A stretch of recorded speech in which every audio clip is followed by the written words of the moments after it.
With iOS 17 just after dropping, you want to know how to get the beta. Well, this is how you can get the iOS 17 beta on your device right now. Let's get into it. And the big thing with the iOS 17 beta, and what's different this year, is it's not available to the public as of yet, the developer profiles. Now, you might see them come up online. However, the website we used to use, developerprofiles.com, it was a very reliable website, never had any malware, nothing like that. I could always recommend them. They're gone because Apple changed the method that they actually get the developer profiles to you. It makes sense though because there's a lot of piracy going on. But come on, not everyone wants to wait for the public beta. We want to get the shiny thing now.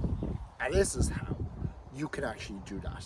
In the meantime, what you can do is you can go onto appledeveloper.com, the developer website. You can sign up for a developer account and in settings allow for developer updates to be pushed to your phone, and from there it'll actually push the update to your phone automatically when iOS 17 is dropped, or as of now has dropped.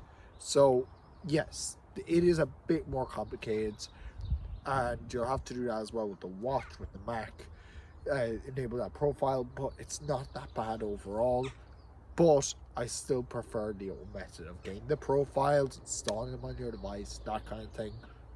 But there was piracy going on, and we don't like that. Well, the people at Apple don't like that. We really like this.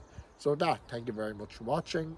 Comment, like, subscribe. Let me know if you're going to be downloading the beta. Let me know all that and more in the comment section below. I'm Connor, and I'll catch you next time.